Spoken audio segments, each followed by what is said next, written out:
German University Liaison Office, I would like to welcome you on behalf of the office to the scientific evening, the Digital Past. Is a guest lecture by Dr. Weissova from the Rūras Universitāte Bohumā and the presentation by Associate Professor Dr. Šnē from the University of Latvia. But before we start, I would like to thank our long-time partner and supporter, the Rotary Club Bohumas-Rehenes, for our cooperation in organizing also this event. And I would like also to thank the Faculty of History and Philosophy of the University of Latvia, especially to you, Viriede, and Associate Professor Dr. Andra Šnē for cooperation in organization. And now it is time for our guest lecture. But before Dr. Weissova will start her lecture, I would like to introduce her to you. Barbora Weissova, after her bachelor and master studies at the Charles University in Prague in classical archaeology, a PhD at the Free University Berlin, and a research fellowship at the University College in London, has been working at the Rūras Universitāte Bohumā. Dr. Weissova holds a position as an academic counselor at the Institute for Archaeological Studies at Rūras Universitāte Bohumā. Her research interests include the digitization of archaeological datasets, the implementation of digital archaeology in all stages of archaeological projects, GIS applications in archaeology, as well as methods and design of archaeological surveys. It is an honor to have Dr. Weissova here in Riga, and now I will give the floor to her. Please.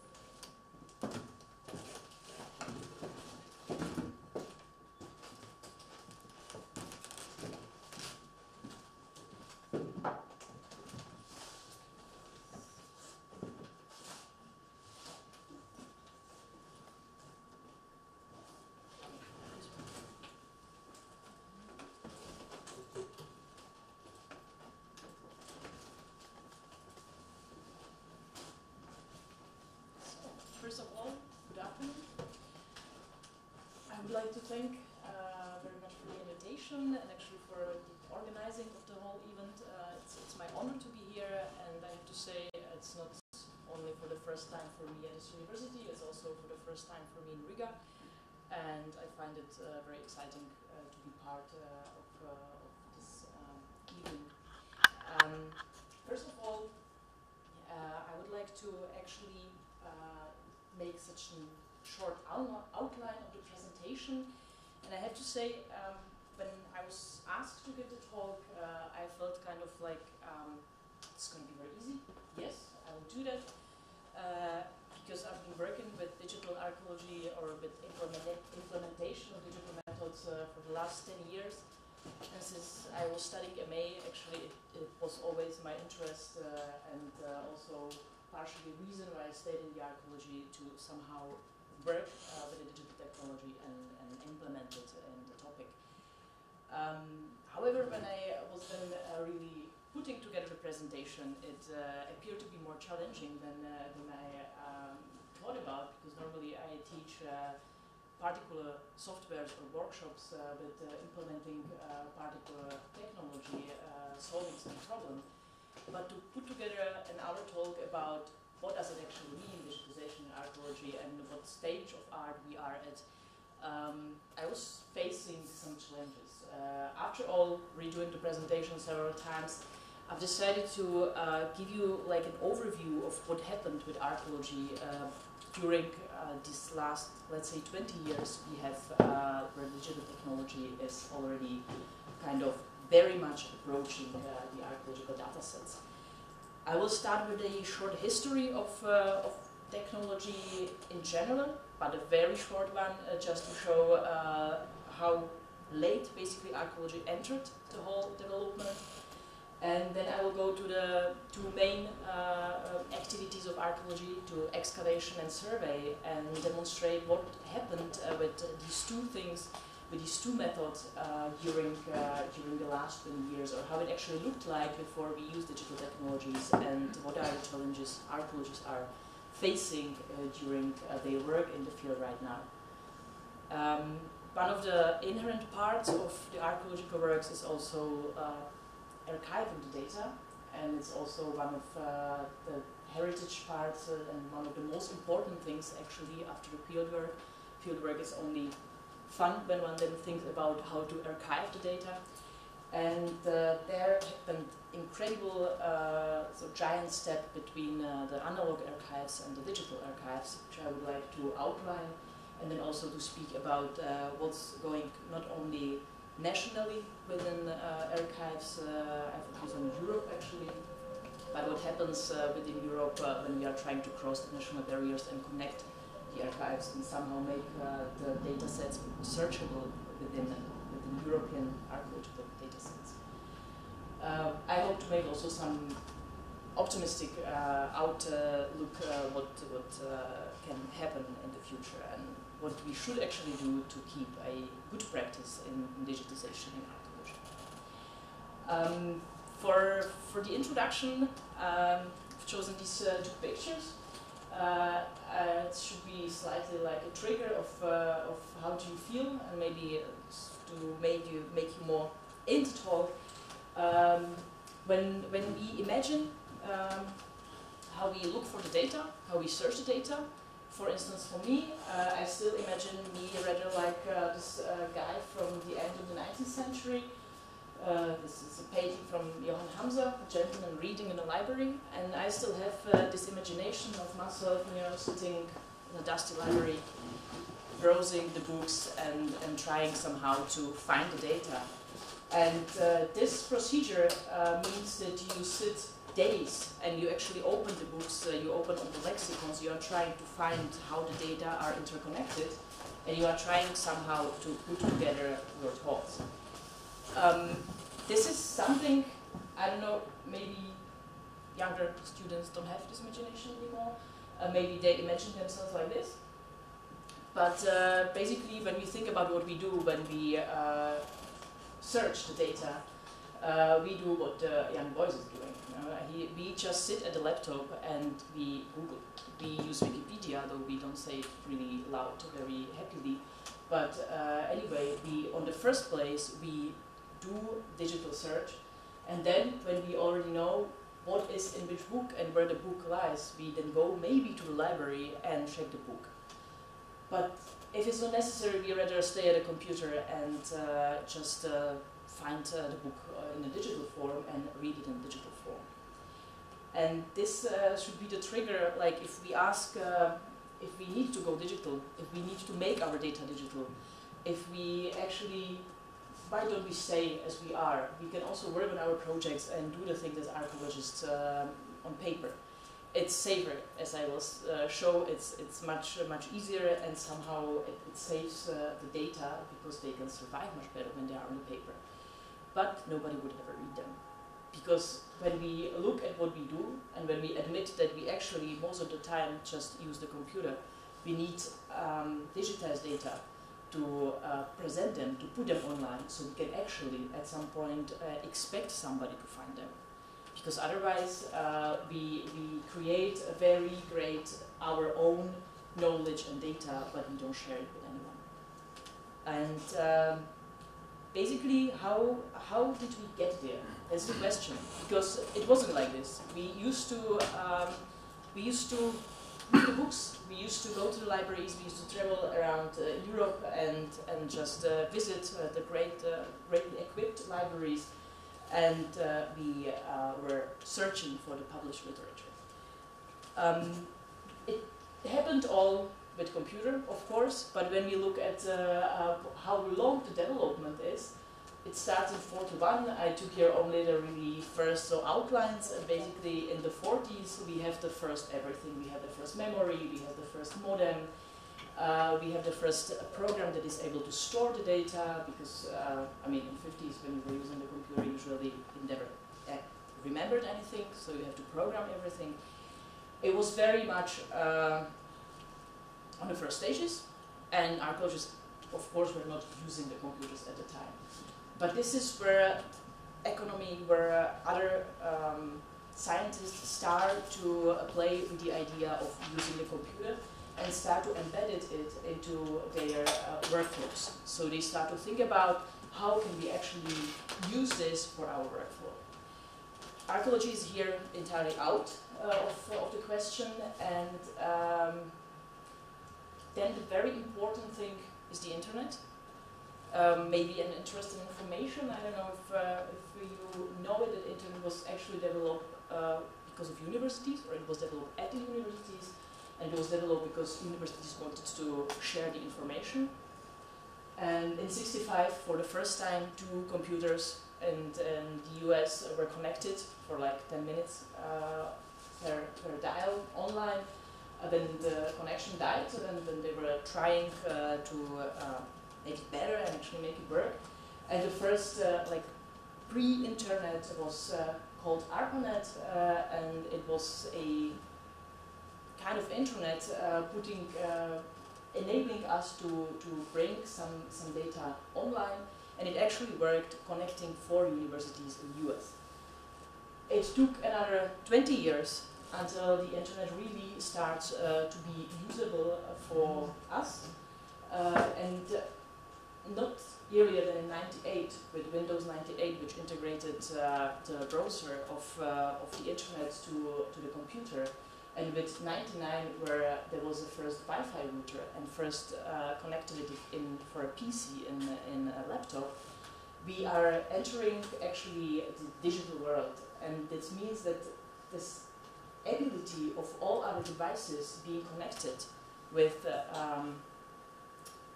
the digital world brings us to what we do today, how we approach the data, that we look for the data first online because we have the possibility. And this is like a trigger because there's the possibility, we also put them online, and it's not really way out of it. One cannot just say, I don't go online. As a scientist, you are basically invisible when you are not somehow on the internet. This is my favorite citation from Daily Evans. It's a book from 2006. It's called Digital Archaeology. And they say that despite the presence of computers in our offices, homes, cars, planes, and in fact almost every device in the modern world, we do not always know how to utilize them to their best advantage. This is certainly the case in the study of archaeology. The book is from 2006. We are a bit better, but we are still very much there. And I would like now to demonstrate what are actually the changes in the workflows that happened before, between the non-digital archaeology and what happens when we start to use digital methods. What are the changes in data formats, and what are the challenges that are coming with them. And as I've said already when I was talking about what I'm going to talk about, I will speak about archaeological excavation and about survey. I know that there are archaeologists here also. I know that some of you are not archaeologists at all. What is important to know about archaeological excavation is basically that we go somewhere, we dig a hole, and we need to record what we did. And the better you record it, the better you can then process it. And basically, I've chosen this nice picture from the excavation of Delft from 1909, where you can see the group of French and Danish researchers working on the hypostyle hole. And I tried to put together what they were using when they were actually working in the field. And these things are basically what is enough for us to use as archaeologists in the 20th century when you do an excavation. So it means that you need paper, you need pen, you need pencil, some rubber, some desk, you maybe draw on, crayon, camera, ruler, that's enough. And you can make the whole documentation, so it means that all the drawings and everything using those tools. That also means that what you bring with you home are field diaries, are drawings, plans, small finds, pottery, everything basically, pencil drawings. And you have photographic documentation, which is analog. During the post-processing of the data, what you do, maximally you can rewrite your diaries on a typing machine. You redraw your drawings with pen drawings, and you develop your photographs. The only thing that you require for your data is to store them in a dry room. Otherwise, you don't need to take care of the data anymore. They can be stored until your dry room burns down or gets flooded and the paper disappears. You have the data. When you think about excavation in the 21st century, the people have a bit different equipment with, which is clear. This is from our project in Bulgaria and the southeast part, where we excavated a small Roman house. And these are just 3 colleagues having their daily equipment for the excavation. And it's not only, I mean, of course, they have in their backpacks also the field diaries, and they will also do some drawings of plants and small finds and pottery with pencils. But what is most important thing you do is the digital photographic documentation, and that means that you also do much more photos than you did before with an analog camera. It means that you take GPS points with diverse devices, like here with a total station, or here with a georeference GPS, or with a normal handheld GPS. All of them require their own softwares to work with. And you also get some photos or aerial photographs and movies from the drone, which is also a different kind of data you have to work with and you have to store. And you have huge data sets measured by geophysics. You have to process them, but this is actually what you produce basically every day at the day. The workflow is also very much different, because you do not only prepare yourself at home, you don't go there and you don't spend the whole day outside, but you actually need to, in the morning or the night before, prepare your data sets so you can collect the data, because you need to synchronize all your devices and you need to just check if everything measured is really there. And after the work in the field, you do the same. So you are very much captured in a very different workflow, because you cannot afford to spend 20 hours outside. You need to also make the data somehow digital or process. There are also the tools are a bit different, except all those that archaeologists used before, and they use them, of course, all the time. You usually, of course, you need computers, but usually you also need a tablet, drone, diverse softwares, applications designed for collecting specific kinds of data. And all these things also need you to be able to handle them, so to be able to actually somehow use all the devices. I will speak about it also a bit later, but what's the main point is actually that it's like one-man show in archaeology is impossible. I mean, it used to be possible that one could go alone in the terrain and do something, but now if you want to have some meaningful result which is presentable, you need several people and you need some devices, because otherwise you don't produce something that you can actually use afterwards. I have several kind of examples of what you actually can use and what one does every time this is from basically from my excavation, my student excavation when I was at the Rūras University. So there are not any incredible devices we used. We also didn't have a big budget. But what you can do with a normal digital camera, and what one always does, is of course one photographs everything, but one makes much more photos, and one, for example, can use some software like the asoc Metashape now, where one makes a 3D from the find.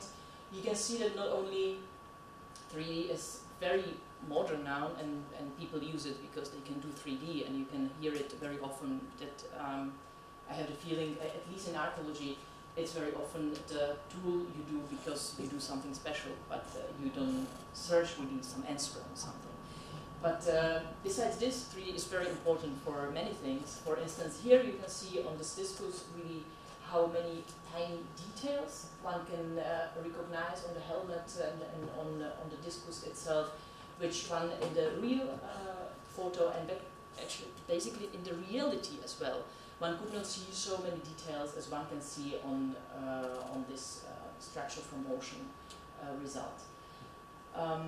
For instance, this procedure is not complicated at all. I mean, you take like 50 pictures from different angles and then you just hope they get well aligned in the software. But anyway, it requires a good computer, it requires the software itself, which one needs to buy, and you need to know at least slightly how it works, because it doesn't work on the first place. I mean, just like that, you need to practice it. With drawings, it's pretty much the same. I mean, one does a drawing as one was doing it always, but then one needs to redraw it so one can publish it. Yeah, you can use diverse softwares. For instance, this was redrawing CorelDRAW, but it's also a software you need to buy. There is now a freeware possibility of Inkscape, which is actually very good software and very stable you can use, and it does everything you expect from such a redrawing software. Or Illustrator, when you have Adobe package, but now with this online Adobe, it's getting very expensive, so it's pushing archaeologists slightly to the freeware or off the edge of the finances we have.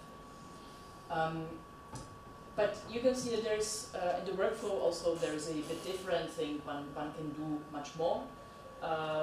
Sometimes there is a question if one needs to do it. It's very much time-taking to redraw the finds. It's also time-taking to take these 50 pictures and let it make the 3D. So one always needs to ask if, why, and how. When we speak about architecture, what actually happens, this is the Roman house in Yambol region, Bulgaria, and what one did always is a drawing. So you can see here, it's a drawing of the house.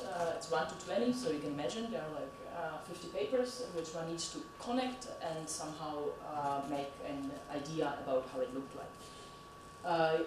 When you scan them, you can connect them computer. You can make them much smaller, so it's much, or I mean, you can zoom in and zoom out. It's such a miracle, but it's actually very much helpful in this way. And you can then kind of see really how your house looked like. This was also done before. It was done with pen. One just put together the drawings. Then usually it was 1 to 50 or 1 to 100, depends on what scale was then fitting to your publication, and you had to basically redraw it in hand, which is now much easier because once you digitize, you can do with it what you want. You can zoom into one room, you can make it huge, you can make it very tiny, and you have the flexibility is much larger. But the input of your work, the beginning, is also not small. What is another possibility which you all definitely know when you work at some points in the field is orthophoto. As a photography one can take from the top. Basically you just hold the camera with 90 degrees above the object, and you can put together the pieces so you don't need to draw it in the field anymore. It's much faster. You can see here it doesn't work always. No, we didn't manage to make it 90 degrees, so our house is a bit curvy. It's not like that in original. But when you use a good equipment and when you check your data at home and when you then re-photograph, you can get very good results in a much shorter time. Because this drawing, I mean, I used to draw a lot when I worked in one project, so I spent like 5 months only drawing, so I could draw relatively fast. But in case you are not used to, this is the work for a week. So it's really much time, and taking photos from the top you have in half day ready. So in case you took them well, it's very practical.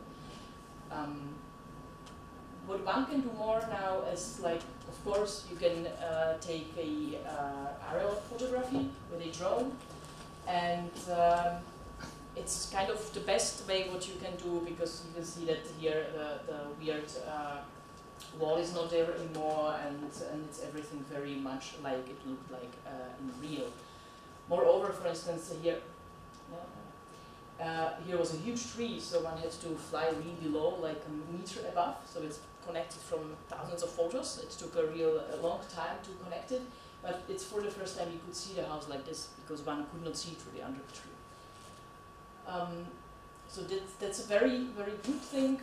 The complicated thing, of course, is again how to fly the drone, the costs of the drone, and good weather which you need for the drone, light and everything. I mean, there are very different requirements than for the drawing.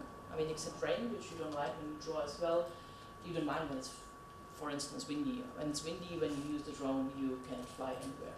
So there are like subsequent changes in what we do and what we don't do when we work in the field. What one could not do at all, and what one can do now with relatively small effort, is then to make a 3D reconstruction. This is the house you saw excavated, put together with other things we found, and actually just visualized what you see, I mean, what we could see and how we thought it could have looked like. It's done in AutoCAD, and since really it's not super complicated, but it requires already relatively deep knowledge about the software to make it, so you need at least half a year of training so you can really do such reconstruction. So what is the post-processing in the 21st century? Which data we actually get? I was talking about the 20th century data, which was like paper, basically, and some photos. Now what we do, we actually really concentrate on making everything digital. So when you have some field diaries, when you have some drawings, you do everything digitally. At least you put it in the text editor, at least you scan the photos, you scan the drawings, and you redraw the drawings when you really have the feeling you want to publish them. I mean, you don't need to redraw and redigitize everything, but you at least need to scan it, so you have it somewhere in a digital archive. You can create 3Ds. It's much easier to do structure from motion than anything else, but structure from motion is also not, this is with these heaps of pictures, but it's also not without mistakes, and it also produces an entirely different format of data. So you need to think about how you can open the data in a year, maybe when you don't have the software anymore, which pushes you a bit at the edge, and then you are trying to save it in some different way and do some miracle about it, so you keep the data. And what is pain for most of the archaeologists is to put the data into a structured database, because just creating a structured database, it means that you need to have a structure in your head what you actually all have, and how you want to store it, what are your questions to the data sets, which you usually don't know. As an archaeologist, you go somewhere and you think like, oh well, it looks like that could be a Roman house, no? And I'm interested in pottery. So I just excavate the house and I look at the stratigraphy and I record the pottery. But you find thousands of other things. And unfortunately, the pottery is without stratigraphy because somebody before just dug through the house. And your database doesn't work anymore. Because actually, I mean, it works, but it answers the questions you cannot answer with your data. So it's very tricky to put data into a structured database or to create a structured database before you go to the field. But when you don't have it, you have to come home, you have to think about your data, you have to make the database, and you need money and time to put the data into the database. It's very weird circle that, at least in my present archaeological life, I meet in every project, and I'm usually responsible for this digital part of the project. But yeah, without knowing what you find, it's hard to create a targeted database. So we end up with databases that store all of our data, but are not able by answering the questions, but databases to answer a question on the first place. No, otherwise you can have it just in a table. So yeah, that's kind of a problem or an issue which is challenging all the archaeologists, and as we are not ITs on the first place, the issue is the bigger. And yeah, we do this. However, we find with our data sets, at some point we have it all digital. It takes sometimes a month, sometimes a year. And we are very happy, we have the digital data set, and then we are actually very sad immediately afterwards, because we start to think about what to do with the digital data set. And we need to archive it. Which is not as easy as it looks like. It was much easier with analog archives, because in analog archives you could just put really the data into the dry room in your folders, and they were sitting there. Now, with digital archives, the situation is entirely different. And it took archaeologists some time to realize, so we also lost some data sets just behaving to digital archives as to the analog ones. Yeah, that's just my, the very, like something I would like to point out once more, that really we need a huge team usually to work with all the softwares and devices. I mean, even though you know, or I know how all the things work, it's impossible to do the project and to work with all of them. You need actually people who are specialists and who can troubleshoot the softwares and who can troubleshoot the devices, because especially in the hot weather and especially it's very windy or very cold, they used to die, and then you just stay there with something that was very expensive and that should just make your life very easy, and it doesn't work. So you need really inherent knowledge, and the more people who can work with the things, the better. But let's go back to, oh no, that's survey. Archives will be there afterwards. When we go to the second thing archaeologists do, or at least from my point of view, it's the second most important thing, and I do it also like much more than excavation.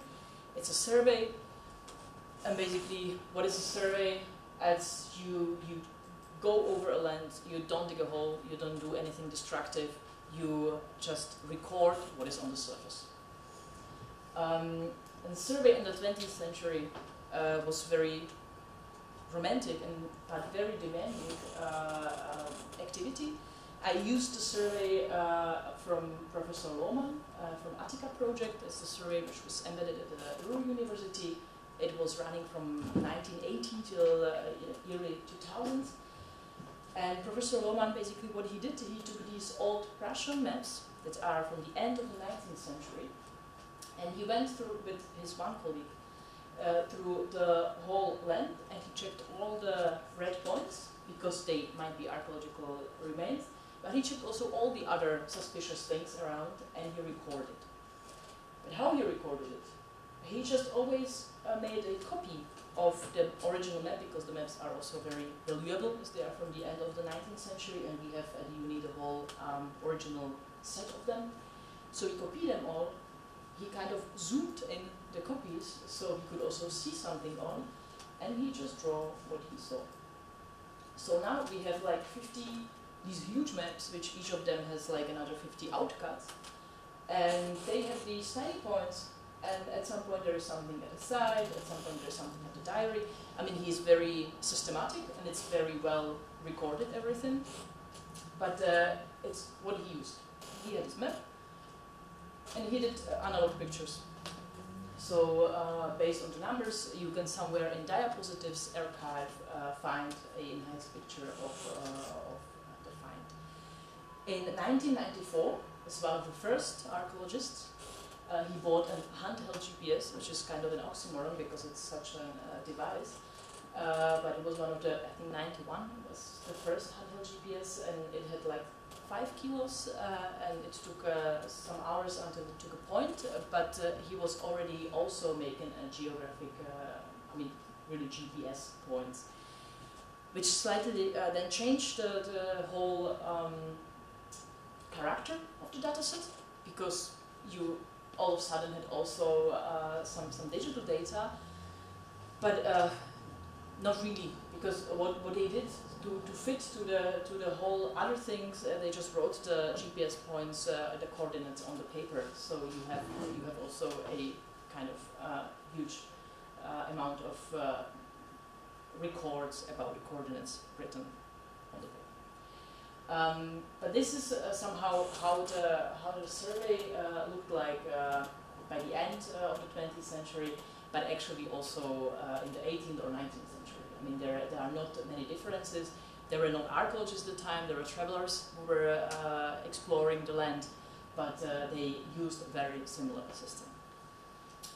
When we look at the survey now, this is our project from 2009 from Bulgaria, this is 2017. I took like two time steps.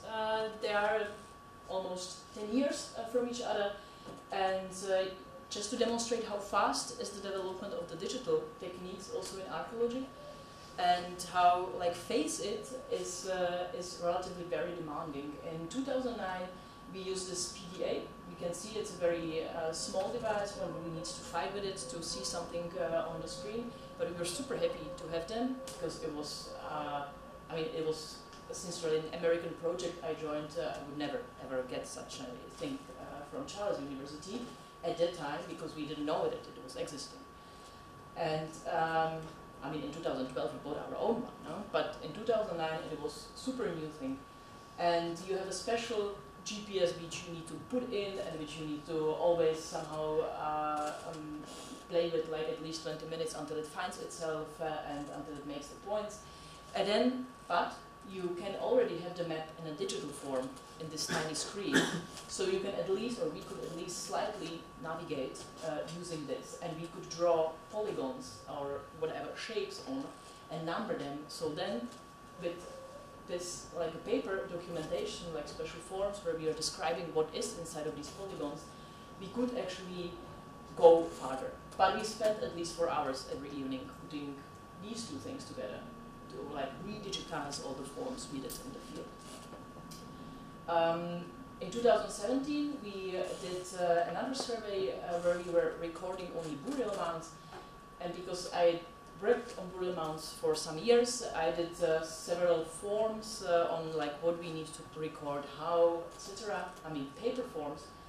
And my colleague was part of a team of Sydney University who did a huge project. They got the largest grant on digital archaeology in Australia, and they made FAMES, which is an app for not only archaeologists but everyone who is collecting data in the field.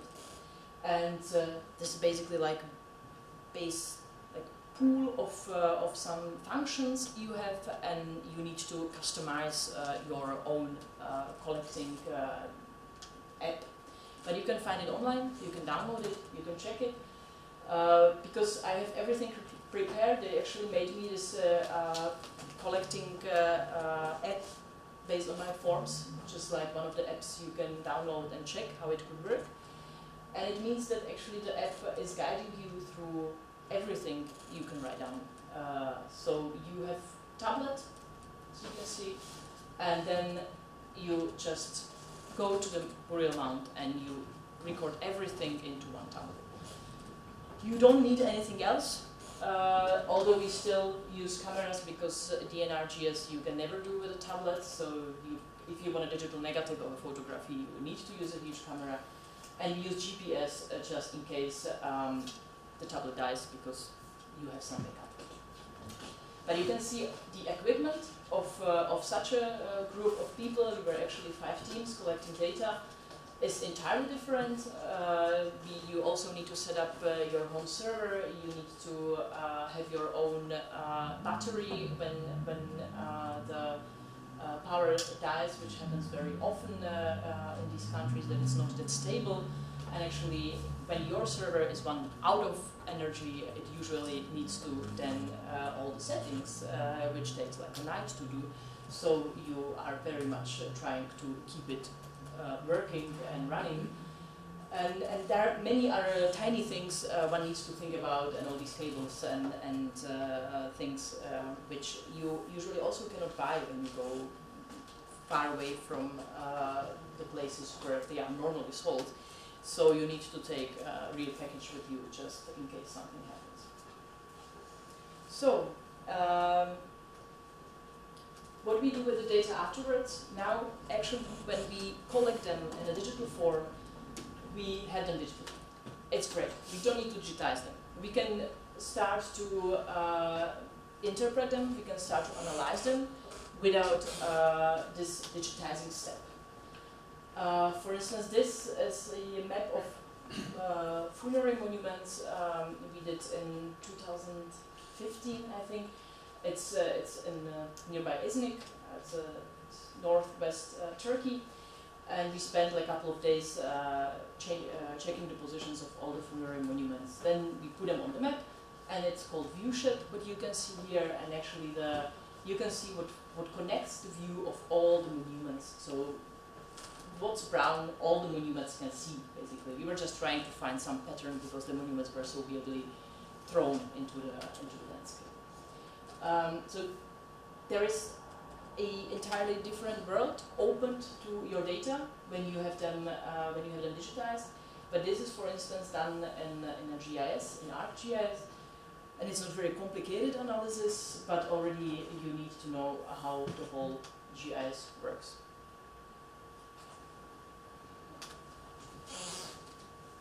When we then speak about the archives, after digital collecting, you have also digital data, and you need to archive the digital data. I would do a bit of step back. The archives for analog data, what it is actually. I have here an example of the oldest excavation of German universities. It's Miletus excavation in Turkey, and it's a project which has been running without breaks except World Wars, 120 years. So it's a really huge archaeological project, and since it is not digitized, we have this archive which is sitting also in a computer lab because there is no place for the archive, and in different rooms of the university. But what we have is this like 900 folders with diaries, with developed films, with developed photographs, and some letters of people who were going there, who were describing what they found. And this is in all these folders. There is a structure. You need to know the structure, but kind of you can find things. And you can also orientate based on in which room it is or how the folder looks like. So it's a huge amount of data, but still you can somehow make sense of them relatively fast. You cannot make sense of all these diapositives. I mean, there are 6,000 all around the house, and it's very, very hard to work somehow with them. We have also some 2,000 pieces of plans and 3,000 records on small finds with all the years and descriptions and everything. It's archive that's been growing since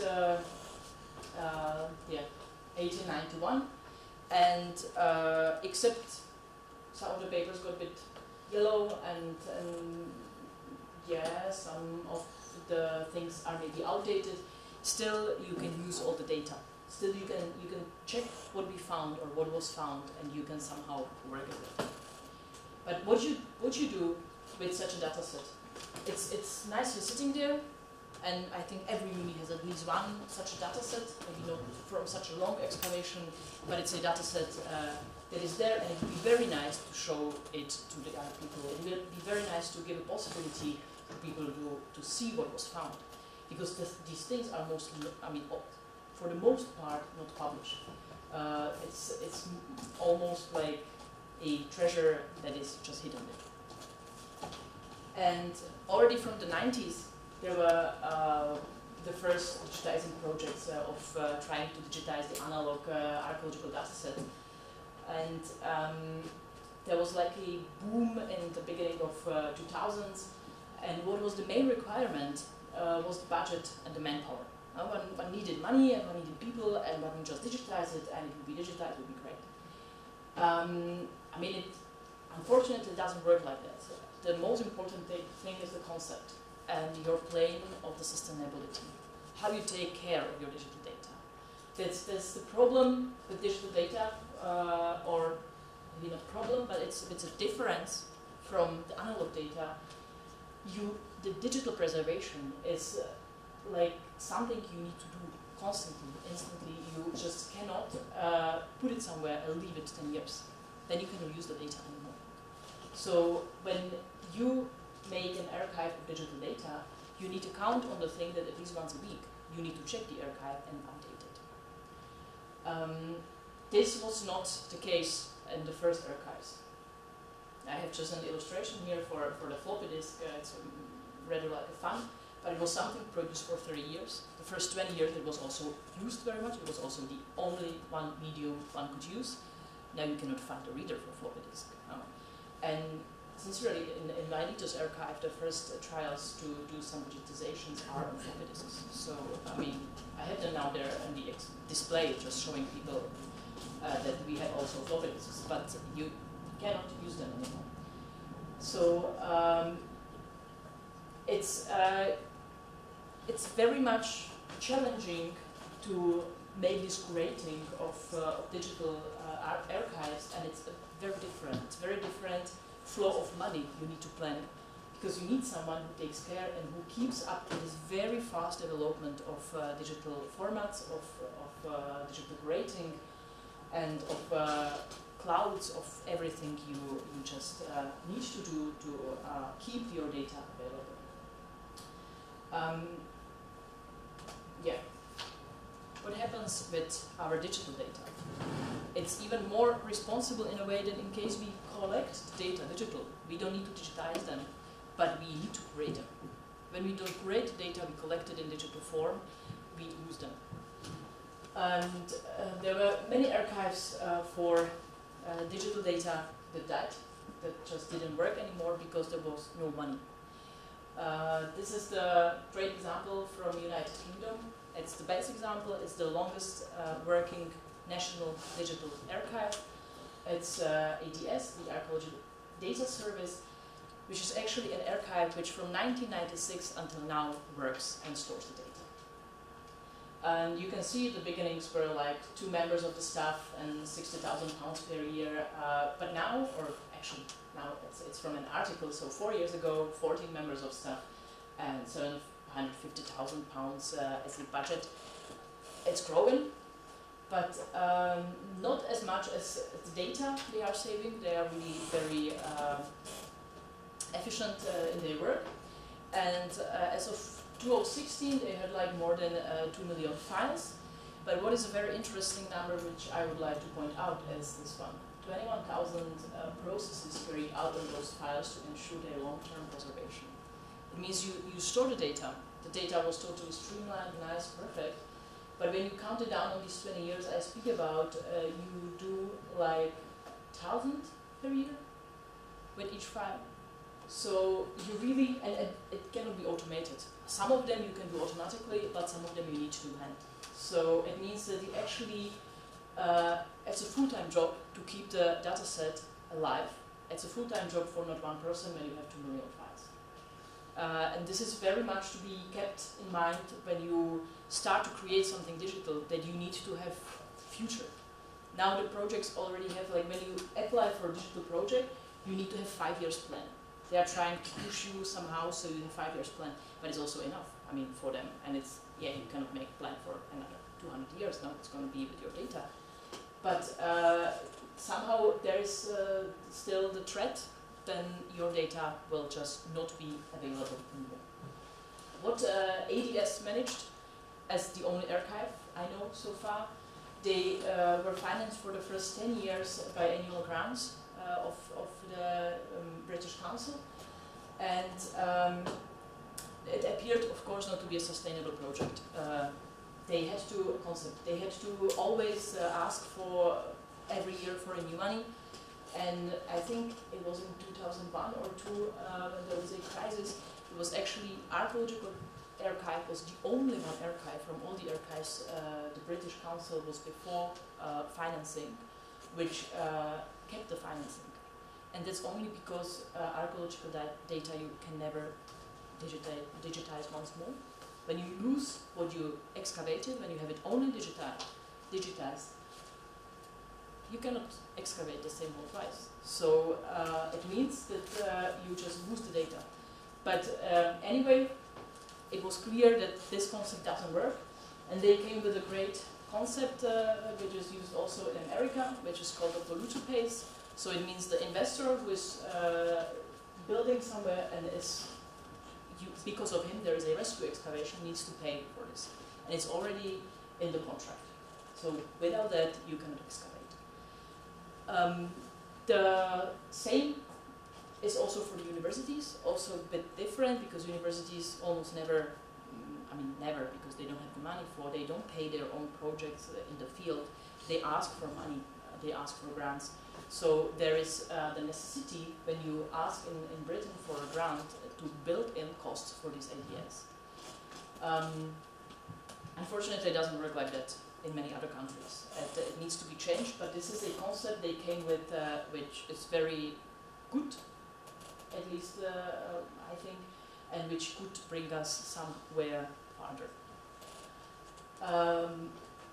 There was the first trial to break national barriers in 2002 when actually they ADS tried to connect with another 5 national agencies or data services in archaeology. It was with Denmark, Norway, Romania, Iceland and Poland, and they created a project that was called ARENA, Archaeological Records of Europe Network Access, and they tried to create a connected database. What it means in reality, you don't make now another database. You don't build a new database where you put all the data. It's impossible because the data are collected in a different way. The data have different data structures, but also different thesauri, different language used. The things you describe in a different way. So you cannot connect them that you would put them into one. You can connect them based on a portal, so the portal can look into databases. And you need to create an intelligent architecture so you can look into the databases and take from them what the user asks for. They managed several very important steps to define the metadata. It means what needs to be behind the data, how one needs to describe the data. They managed to define the thesauri, so to make like a concordance list of how I call this, and this is for me a presenter, but for you it's think, so we connect these two. And when somebody is looking for presenter, I know that it's also the thing. This they did, and the project was very successful, but they were financed for 3 years. And it was the problem? The problem is clear that it does not work anymore. The whole database is done because they didn't get finances. It was not pro. So this is an issue which follows us all. Fortunately, the arena was retaken by Ariadne, and Ariadne continued with a slightly different architecture, but with the same idea. And it's now, it managed to index about 2 million data sets, but not files, so it's really a very huge amount of things. What is very nice on Ariadne, which you can still see online, is that it works with a very easy concept. On the first place, you can ask only 3 questions. You can ask where, when, and what, and it really works. When we look a bit into the database, I find the concept very, very clever in a way, because to connect all the special databases and different architectures, it's not that easy. And with these 3 questions, you can do it. So, and basically you have such a heat map, so the darker, the larger concentration, and you can zoom in, and basically what you see now are the heats, but otherwise there are points, and you can then click on each point and check what is there. You can ask when, and you see the whole time span, which is in the database. It's a bit weird that most of the data are here, but actually it's not only archaeological database, it's a culture heritage database. So you have also all the castles, you have all the paintings, whatever belongs to culture heritage you can have in the database. And also the very long period time spans are up for undated artifacts. They just go then from 1000 to 2000. But and the last question, what, which I find the most, the best, you have like about 100 keywords you can ask the database, and it's you can also use you can also use find function, so you don't need now to go through when you, for instance, know that you want to look for queries, then you just write q and it will appear, and you have now these keywords, and you can click on whatever, for instance on queries, and you get the map on where they are, you get how they are dated, and you get all the points. So this concept is great, I think. What's the problem? Bit small one, but still, you saw the heat map. That's not representative, because people don't really, or not all, each country is there. So you always need, by every database, check which country is there and which data are there before you make some conclusion.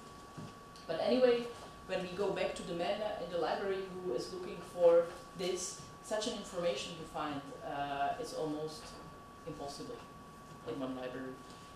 In the database, when the data are there, it's a question of 2 seconds. The last thing which happened to be after Ariadne is Ariadne Plus, and it's actually, again, because of finances. Ariadne did not get any more finances to continue in the program, but Ariadne Plus got a European Commission finances for Horizon 2020. So from 2019 to 2021, they have these great goals, like to develop the relationship between most important European archaeological association, researchers, heritage professionals, national heritage agency, etc., and to cover all the Europe. So to have really a database which is covering the whole Europe. They offer, or they want to offer services for archaeologists to enable access to the research infrastructure and actually to somehow join the whole team of archaeologists in Europe. What's a bit problematic is that it's slightly too complex. I mean, when you look for Ariadne itself, there are these 3 questions, and you can very easily go and find stuff. Here, this is only the beginning of it's the introductory page, but you can. There's like a huge infrastructure behind every of the things, and you can get very easily lost in the thing. And this is what is expecting us for a real complex databases. What is in front of us, what we actually need to know, that complex database is like a huge vocabulary or like a huge book without index. Because they are kind of like, there's everything, but you really need to concentrate and you need to click right because you can click away. And it seemed to be easy, but it's not that easy to follow. So it's a very different way of working. It's a very different way of how we approach the data. It's a very different way how we think about the data, because we need to look a different way. This is once more the heat map. You can see very significant gaps in different lands. And as soon as I came yesterday from Germany, you can see that Germany is not taking part at all. Yeah, I mean, it's not because Germany would be ignoring everyone, but they are creating their own database, and they haven't joined yet. It's a German Archaeological Institute. They creates a huge database, and they have an incredible amount of law problems, kind of, or laws that allow you and not allow you share things, and so on and so on. But you can see it's not only Germany. There are many gaps in all the countries that just do not share the data at all within this database. Ariadne did a nice questionnaire. Why they don't do that? I found a lack of professional recognition and regard for open data sharing one of the best ones. It's also one of the most common ones. And unfortunately, it's also true. No one gets not any points. One doesn't get any special award that one put his data on. Just other people can use it. But when you publish a great book, you have something. When you publish an impact article, you get something. But in this moment, when you put your data online, maybe somebody would say, "Oh, good job." Yeah. Archaeologists are afraid, or scientists who can participate in this database are afraid of many things. Intellectual property right issues are there as well, or national heritage the law does not require it, and stuff like that. But I think the most is the lack of professional recognition. We would need to build it somehow in. It needs to be somehow evaluated like a great step, also in your career, when you put your data somewhere and take care of your data, or it should be something when you don't do it, it doesn't let you go farther. Where does it all take us? Well, what do we need? Proper digital archive should be part of a standard workflow. I think that's what we need to do. We need standard workflow for any archaeological project ends up with a proper digital archive. Without that, you cannot get your money. Without that, you cannot finish the project. You cannot start another one. And there is an urgent necessity to create some standards for in the whole Europe, because without that, we cannot ever connect the data sets, and especially to have some the standards for data, metadata, and also and somehow to enable the connectivity of the standardized data sets and sustain the curating, which is the key. And more, I mean, what is archaeology? What used to be archaeology, it used to be more like a science of individuals. It used to be more like something, you know, like scientists came with something amazing, I found this, now I publish it, and it's perfect. But what we should do now is rather sustainable research. It should help us to understand how the humanities developed, and when we are in a digital world, it cannot happen in a different way than we do open science, and then we actually give a recognition to this open science as a real tool. Because we have too many things, we are too far in many thoughts to just let us stop by not publishing or not having the data from somebody else. And it does not necessarily need to be super time consuming to create the databases, to create the data sets. It should be just part of our workflow. So the very last one, as I said, we cannot dig the same hole twice. So we need to be careful when taking care of the collected data. So because in archaeology, the re-digitizing is not possible. In case you made a digitized data set, you lost the digitized data set, it's lost forever, and the heritage is lost. That's the very important thing. And when we go digital, which is basically inevitable, the key is to share, use, reuse, reinterpret, because in this way you keep your data alive. In this way you would just not need to have a very special archive, very much trying to keep your data alive by doing thousands of steps, but not sharing it with anyone. When you have it live its own life, I think it would be this sustainable approach how to deal with the digitized data sets. So, thank you very much.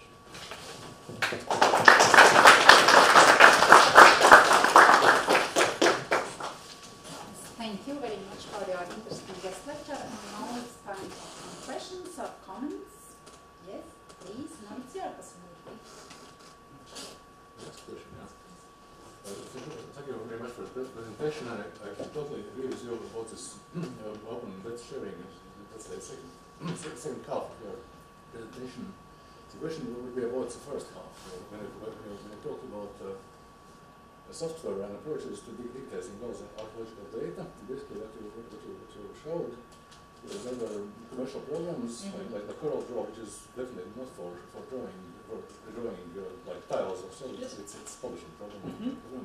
And if you are just redrawing, using it for redrawing, you're just using very tiny part of this. And if you're using it, you will definitely get into a problem in the future because it will update and update this one.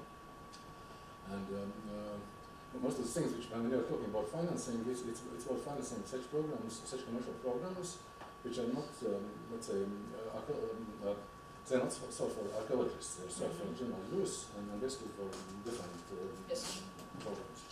And in case you use them, you have always this huge problem of data updating, data accessing, because you're not using open source ways of storing that. So they're not from long-term.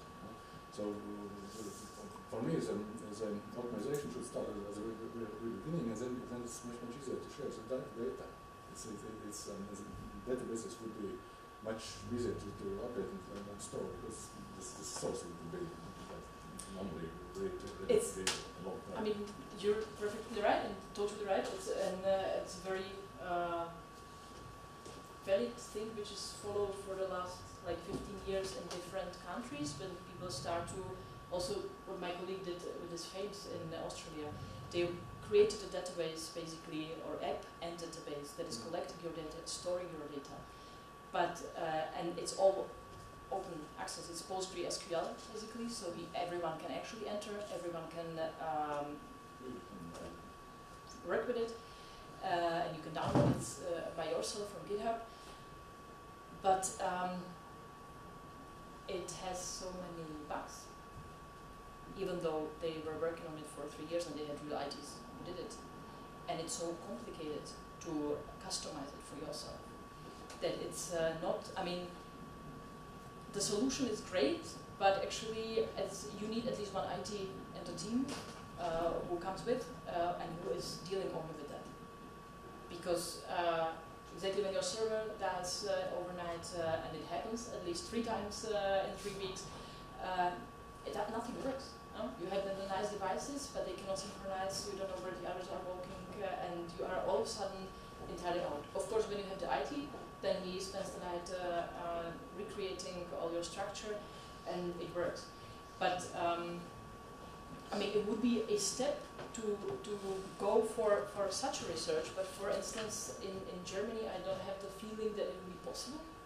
The people want to have the data digitized, they want to have somehow the final product, but to spend so much effort on creating and then on curating already your collecting device or your possibility to collect and everything, it requires a real amount of money, which they are definitely not willing to invest. And I think, I mean, in Czech, it's definitely the same. In Britain, it's different. In Austria, it's different. But that's why heat map in Britain looks also a bit different than in Germany. But I'm not sure if, I mean, this concept is the best one, but it's very much then entirely change your thinking about how archaeological work looks and what one does every day. Other questions, please? I would that's a more comment than a question actually. The thing that is, we need now to think, what time we really are. We are now between the actual analog archaeology and actual digital, and that's the problem. Because when you are in this between stage, in archaeology now, today, for example, we don't have a name for archaeology as well. There was a processual. Now there is, theoretically there is, but actually there are not. So and the same situation is here. We are talking with different formats. Different softwares has different formats. We know that all the commercial softwares, they are unlucky for us. They are better than open source. We can take, for example, ArcGIS. It's better than QGIS because it's commercial. You know, Yes. there is much more options and less bugs. Even so, in It doesn't freeze, for instance, every QGIS, 2 you know, hours. there is working a big team from all over the world, Mhm. and they are doing for free. So that's the thing that I suspect that we, in one point, we will need to make a deal. What we are doing and where we are going. Otherwise, it's just not working well. Mhm. And as you said, the biggest problem, of course, is to think where and how to store the digital data. Mhm. Because you know it's very nice when you have servers which is kept from the government, but not in all countries it's an option. And you know that there is no possible, like how long you can use a CD drive for storage, for example. It's like 20 years and then it's gone. Earmarks. The USB stick, if you don't put it in, like I don't know, once per year in the computer, it's gone. So that's the problem that we have, but not only for our countries, it's I suspect the whole world's problem, that we are in a stage between then we don't know what will come, Mhm. and when it will come, then we will know what to do, but that will be the time when it's already too late. As you Yeah, said, exactly. I mean, I think a lot of people do their best, but because it's very fast and it's very, I mean, as it's money driven, the whole thing, and it's economy driven. What is happening in the digital world? Awaken. That makes it for archaeologists also kind of like, oh wow, this one, no, I could try that one. And then when you take care of digital data and you get some very weird format of whatever, what somebody kept 2 years ago, what doesn't exist anymore, it's it would be also good to, I mean, I think the importance of some IT in each department who actually really looks after you and somehow at least checks what is sustainable for at least tomorrow, and correlates your steps with what should be done as the first step one needs, and then wait what happens. So because everyone needs to store the data, everyone needs to do these things, and there should be a way how to do it.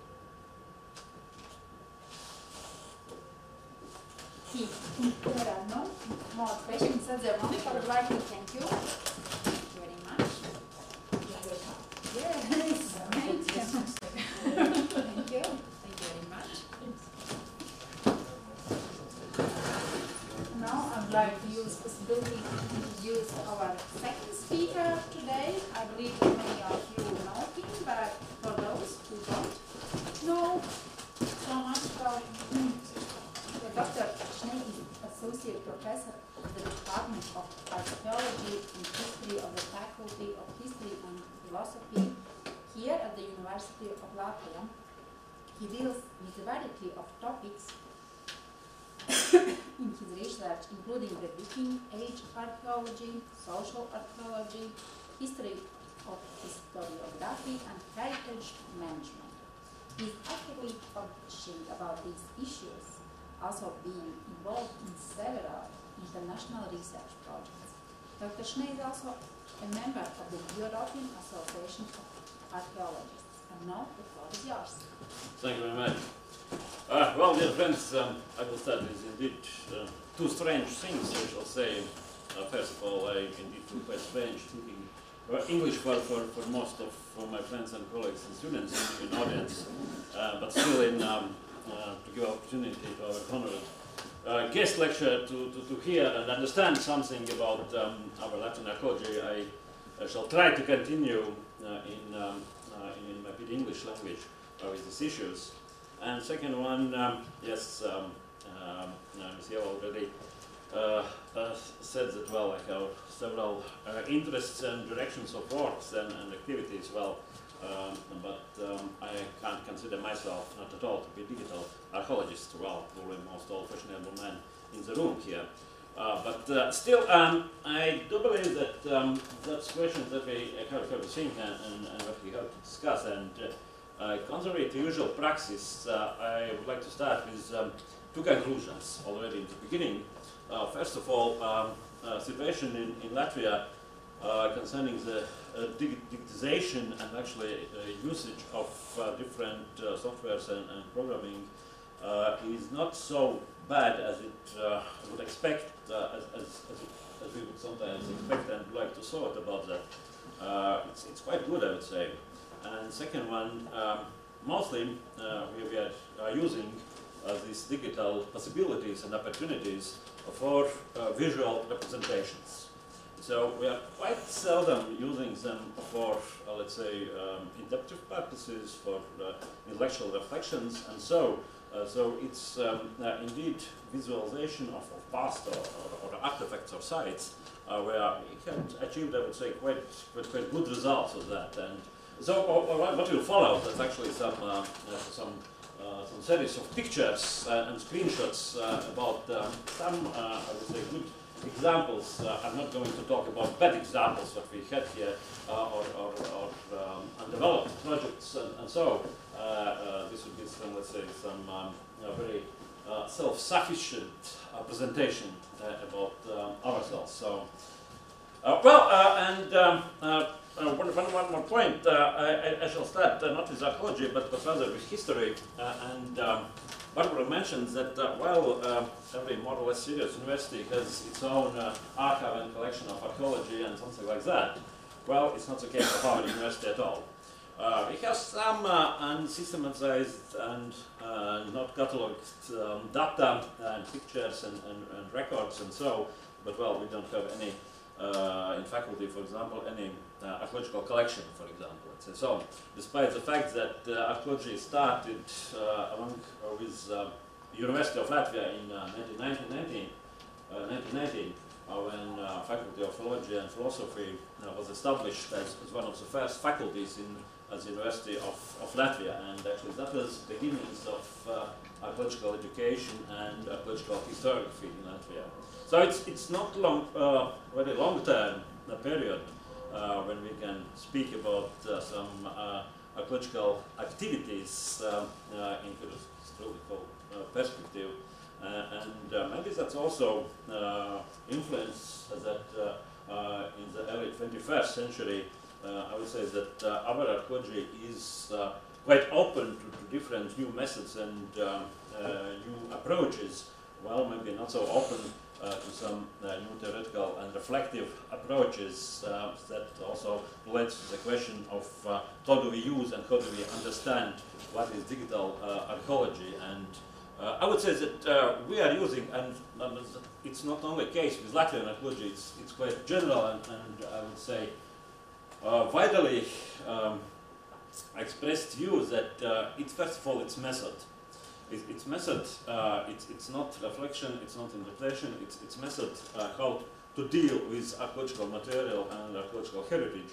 And second, it is tool. It's an instrumental tool for different purposes, both for research and especially for public archaeology or in general for public heritage.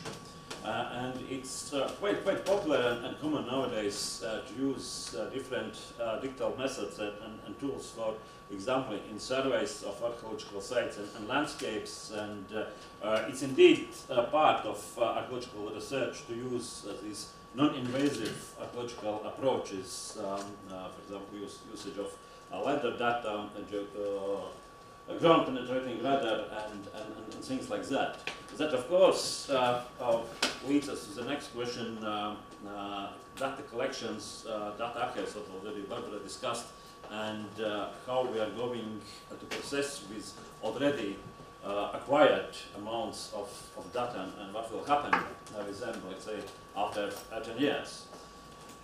Second, and this is the issue or approach where we are quite actively working, and this is three-dimensional modeling and usage of photogrammetry, using and making digital data measurements. For example, recently there was made digital documentation of our lake dwelling Arashi buildings for the first time, allowing also to check the current situation of this heritage site. And third instance is these are means for public outreach. so digital archaeology as a way how to present archaeology and heritage to public and how to present data collections, including different repositories and ideas of open science. And we have several very good repositories in University of Latvia and at the National Library that allows to search for collections of books and periodicals and so on. Of course, the question of copyright enters here quite much, and that's quite interesting sometimes to follow these quite contradicting approaches about open science and copyright issues. And probably I would say that we are overestimating these copyright instances, while at the same time, of course, author needs somehow to get paid for his or her job as well, but and also the cost of the access to science for the general public. Well, and concerning these repositories, well, we have, I'd like to say a very good example of a very huge amount of information, which probably we still have not evaluated in the context how to use it and what will be, let's say, possibilities to use it. And this is this electronically accessible joint catalogue of national holdings of museums. That involves not only the largest collections of Latvian National Art Museum or Latvian National History Museum, but also a collection from provincial museums. And this project that had started some years ago and is still ongoing and will hopefully will continue for several years because the approach is very ambitious, and here you can see, for example, several numbers of categories that are included in this catalog. And if you are looking, for example, for stone tools, these are screenshots from this homepage. So then we, for example, get some general, we make a general impression how many of them are stored in which museums and in which locations they are found. And if you are especially interested in some details of these these items, then we can get even a more detailed description of that. So these are indeed very usable data, but the question is how we will do it and will use it in our research activities, because it indeed demands much research and not always easy search, I would like to say.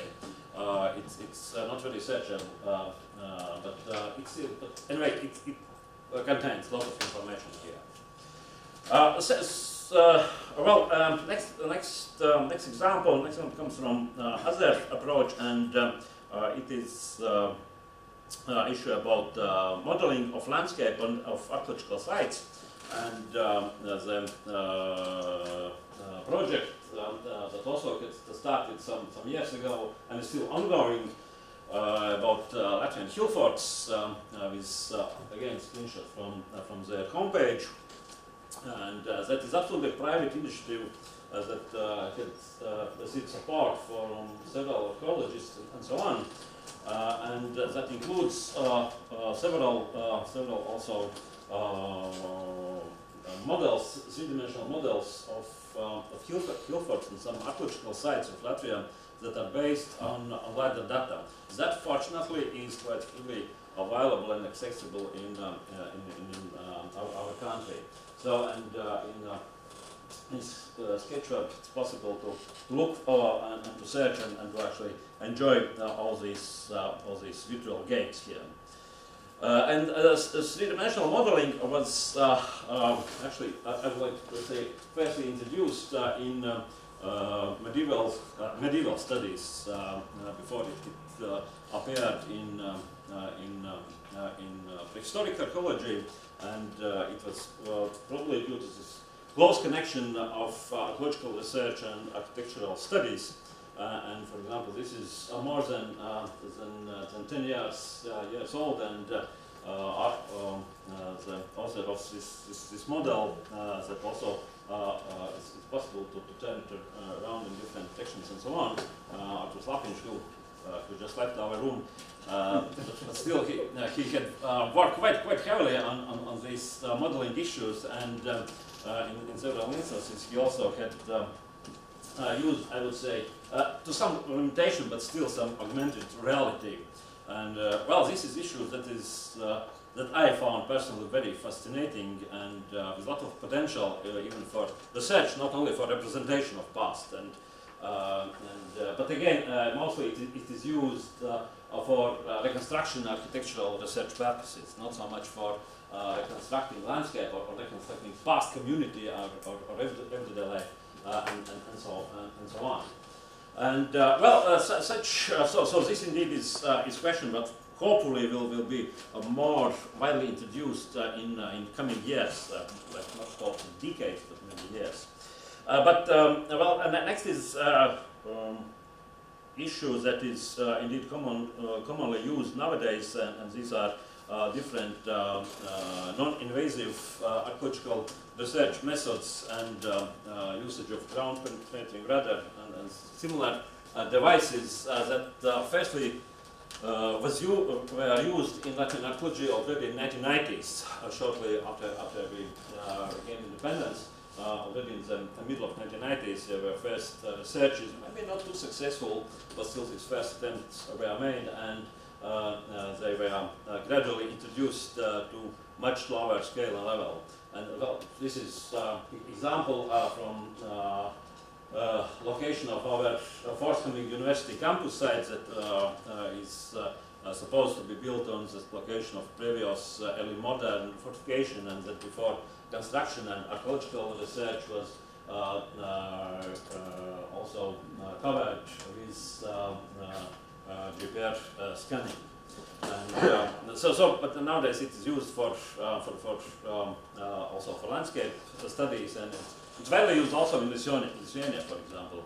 I'm not so sure about the diversity and amount and scale how it's used in Estonia, for example. But well, here it's also quite popular. And this also digital photography during excavations that's also had replaced the previous drawings and paintings and sketches. It's quite fascinating old style, but still it's already gone, I would like to say.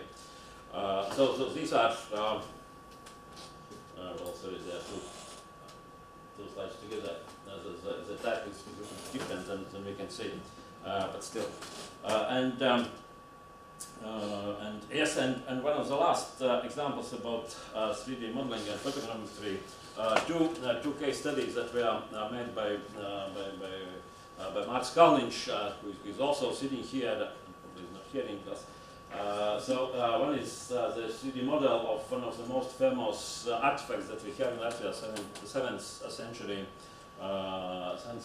limestone picture stone that is found during the archaeological excavations in the 1980s, and that actually was for quite a long time discussed and debated what kind of picture we can recognize here, but this scanned model showed very clearly, okay, it's simply some kind of water bird that we can see here. So again, this resolution allowed to actually get some kind of a research conclusion. And very recent and not so much published information about the well, here's some information in German, that's for you, but well, it came from annual report of this research center in Kiel.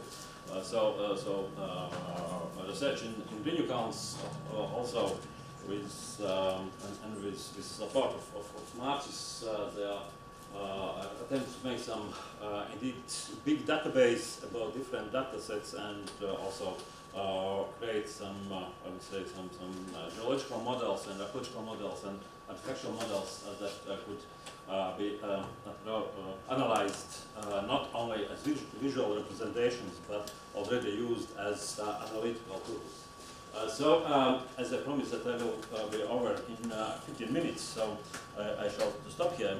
But still, in conclusion, again, the same as I said in beginning, I do believe that digital archaeology is in quite good development here in Baltic countries in general, and it is widely viewed and approved as some kind of tool for future research.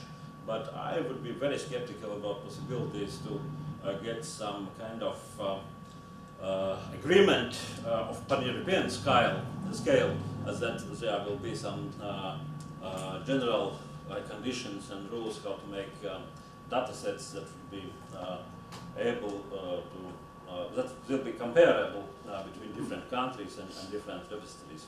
That will not in the near future, not at all.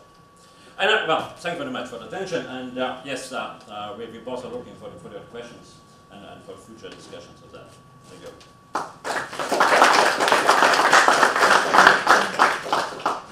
Thank you very much for a very interesting presentation, Dr. Šnē.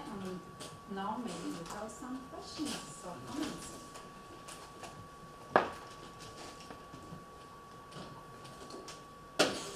A question about to both speakers. When you're speaking about these data sets and thinking about the magnitude of data, what's your point of view on the question about different background data? For example, we do like 20 runs with a penetrating radar, and we get these places that are of our interest, and we keep the data about those. What about the other data? We most usually want to include it in the report, right? Because there was nothing for you to see, so there was nothing there. It might be that after years it could be interesting for someone to look at those data, and he might find something else there that we just didn't see there with our knowledge at this time. So that basically explodes the data that we have to store for future. And the same goes with different methods. What's your view on this? To keep everything, or to make this selection at one point? Do you have some short view? No, I have a answer on that. Yeah. So let's start with your comment on that. My view is very long. I mean, it depends. It depends on the approach you use and on the holes that are hidden behind. When you do penetrating radar, for instance, then usually when you cannot read what is on the radar, you might be able to read it later on with some other methods, but I think you will also have a different radar. You want, particularly in this question, you want to work with the same method. I don't think that you would be evaluating the same picture taken in the same way in 20 years. I think you can just calmly throw it away. But maybe I'm entirely wrong. No, it's not, but there is such incredible amount of data one would then store that I don't think that it's possible for us to keep them. But of course, the ideal situation would be keep everything and keep especially the metadata, so it's described. Now all this area is actually also checked. There is nothing with this and this method, and it's written somewhere, so you don't need to load all the freaking picture and check it by yourself. But our possibilities, even though we have whatever repositories, are not offering it. Because on ADS you also pay for the amount of data you put in.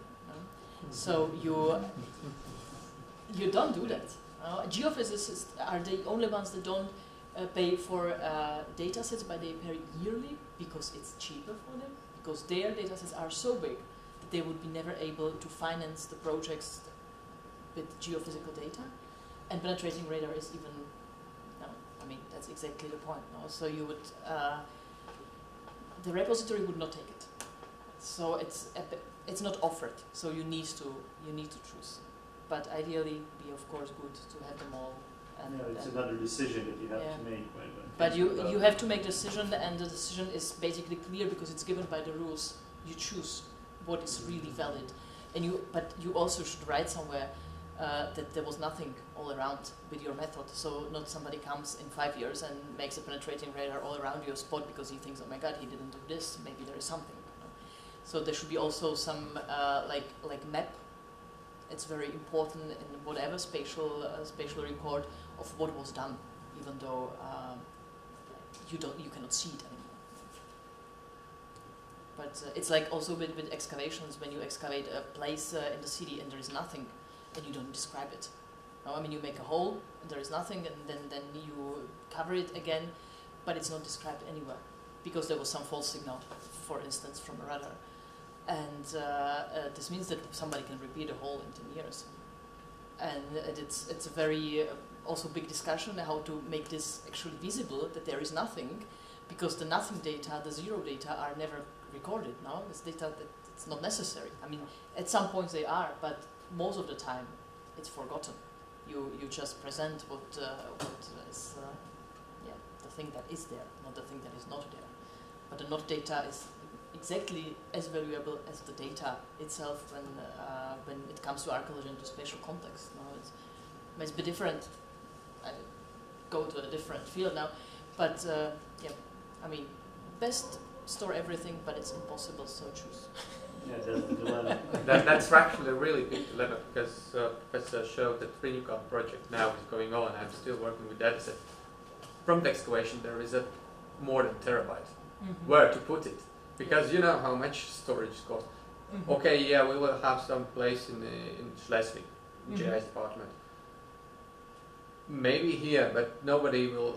I assume that nobody after a couple of years already will take care of them.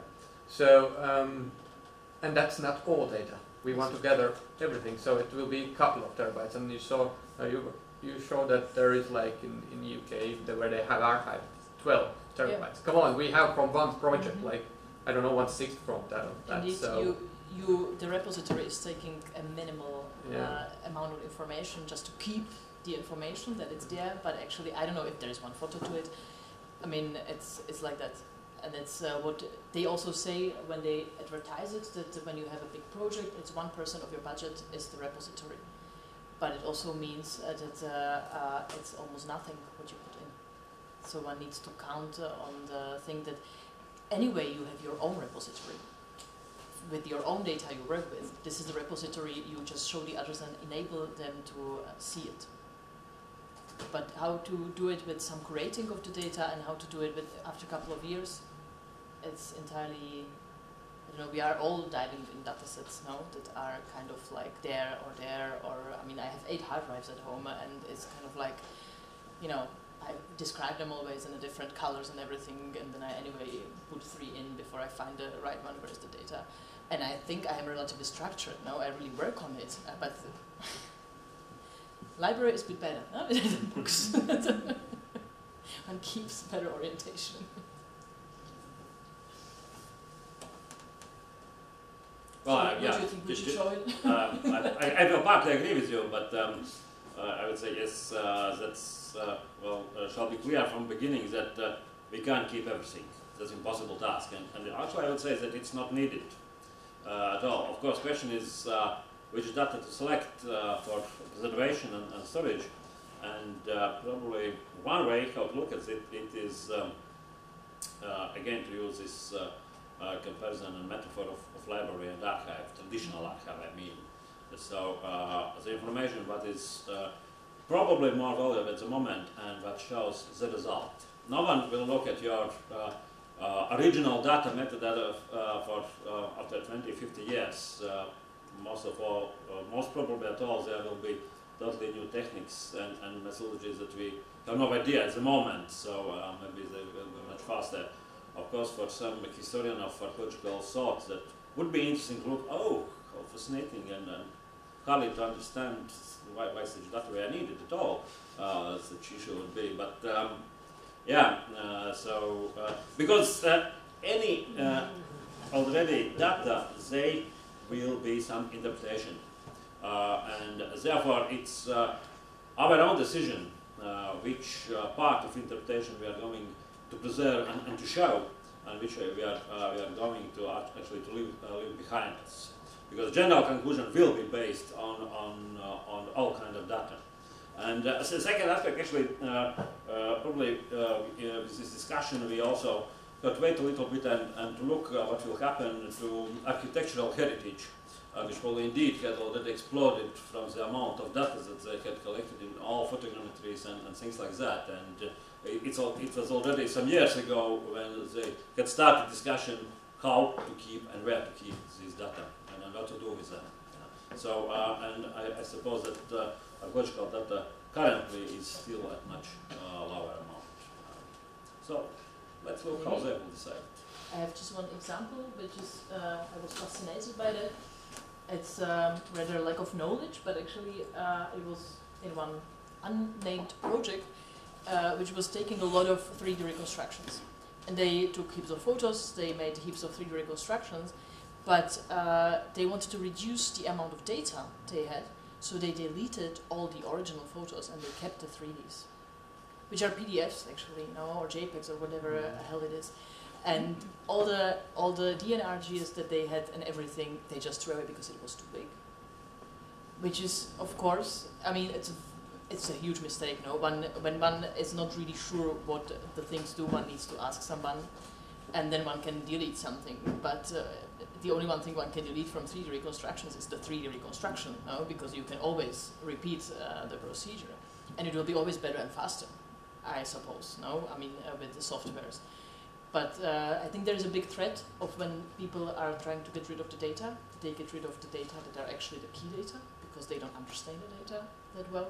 That it's still this IT support which needs to be at the projects now, because one can do a real mistake which then basically destroys what you have.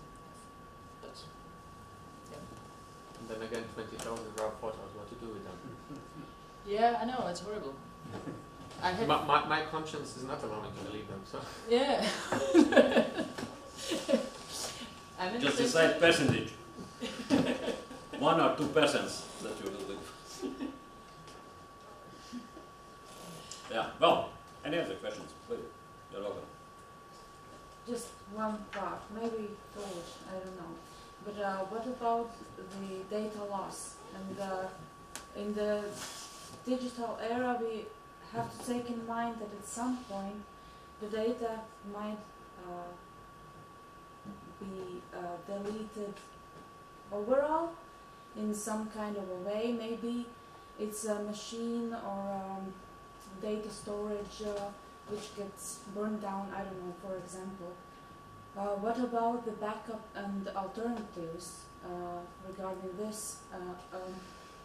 In my opinion, maybe old-fashioned is to store in paper and printed out pictures and store in database as well.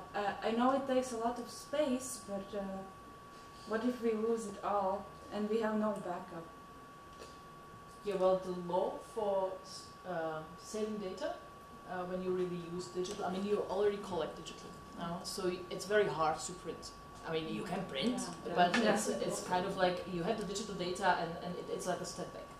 But I understand, I did it sometimes as well, because I had a feeling, what if this doesn't work anymore and I could not go to cloud or something, so I just printed the freaking form I just collected the day before, because, but when you have several years projects.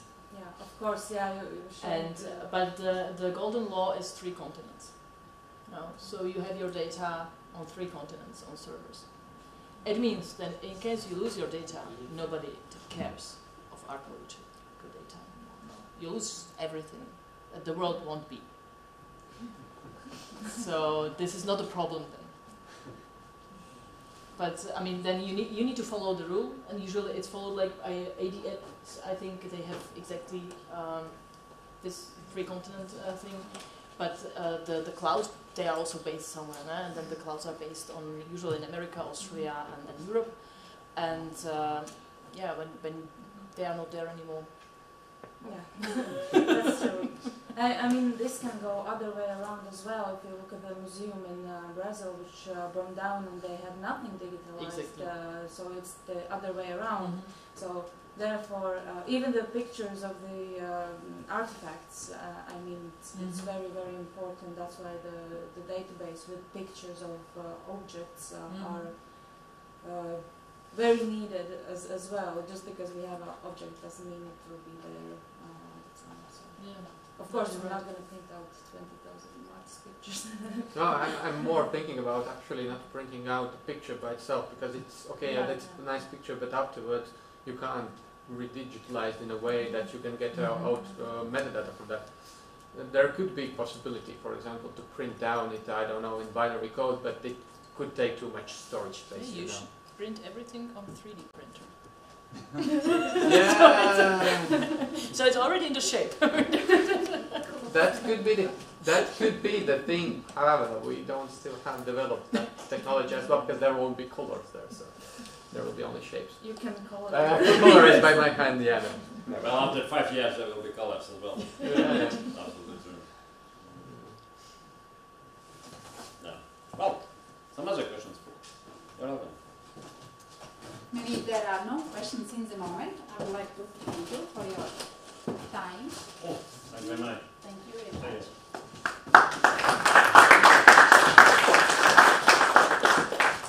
And thank you all for your coming today. And now you have possibility to join us for some more informal discussions with some glass of wine. Thank you and nice evening. And with questions to discuss. With Dr. Not